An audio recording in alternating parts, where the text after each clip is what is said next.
là, prêts pour un cours de chimie?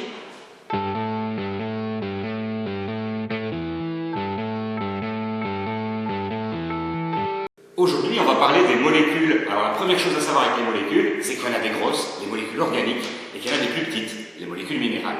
Nous, on va surtout étudier celles-là. Des molécules, il y en a partout. Dans votre téléphone, dans votre voiture, dans les plantes, et aussi dans vous. Elles peuvent être présentes dans des éléments solides, comme ce morceau de craie, ou bien en solution. Des petites molécules. Et alors, c'est quoi concrètement une molécule? Très bonne question, Billy. Pour former les molécules, il me faut avant tout des atomes. Et c'est la combinaison de ces atomes qui va former ma molécule. Ceci est l'appareil d'Hoffmann. Il va vous permettre de comprendre la composition chimique d'une molécule que vous connaissez bien, celle de l'eau. Mais avant tout, sécurité. Je remplis donc l'appareil d'Hoffmann avec de l'eau. Celui-ci est composé de 2 tubes en verre contenant chacun une électrode afin d'y faire circuler un courant électrique. Reste à mettre le système sous tension et attendre un petit peu. Peut-être aller me chercher un café, moi. 12 seconds later. On observe la formation de bulles qui indiquent la production d'un gaz.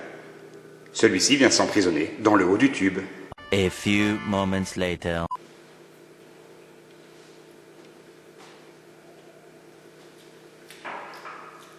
Ah ben voilà. On observe dans un premier temps que les 2 quantités de gaz ne sont pas identiques. Du côté de la borne négative, on a récolté 10 ml, tandis que du côté de la borne positive, seulement 5 ml ont été produits. Reste maintenant à identifier quels sont les gaz qui ont été produits. Pour ce faire, je réalise le test du tison. J'embrase un petit bout de bois et ne laisse qu'une braise au bout. Je l'approche du gaz récolté. Le tison se ravive, ce qui met en évidence la présence d'oxygène. Je réalise la même manipulation avec le second gaz. La détonation met en évidence la présence d'hydrogène. J'obtiens donc de l'oxygène, symbole chimique O, et de l'hydrogène, symbole chimique H.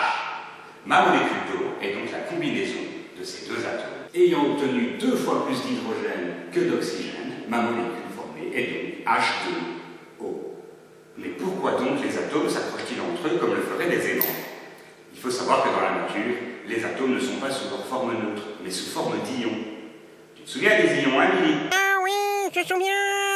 D'un côté, nous avons les métaux, avec une électronégativité très faible. Ils vont avoir tendance à libérer des électrons, car ils les attirent très peu.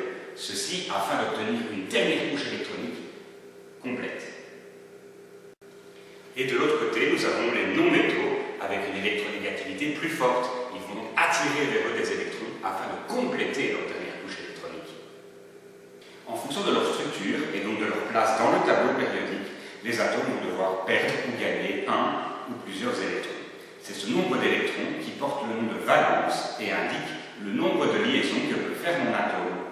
Les atomes se situant dans la première famille doivent perdre un électron. Ils auront donc la valence 1. Pour les atomes se trouvant dans la famille 2, ils devront en perdre 2. Dans la famille 3, 3. Dans la famille 4, 4. Dans la famille 5, les atomes doivent gagner 3 électrons afin de compléter leur couche électronique. C'est valable pour les non-métaux. Dans la famille 6, ils doivent en gagner 2. Dans la famille 7, ils doivent en gagner 1. Et la dernière famille, celle des gaz nobles, ne perd ni ne gagne aucun électron. Notre atome d'hydrogène possédant une liaison et notre atome de chlore possédant également une seule liaison, ils vont s'associer et former la molécule HCl, un atome de chaque. Tandis que notre magnésium, lui, qui possède 2 liaisons, va pouvoir fixer 2 atomes de chlore. La formule sera donc MgCl2. Mais nous détaillerons ceci dans notre prochaine leçon. D'ici là, n'oubliez pas, la science n'attend pas.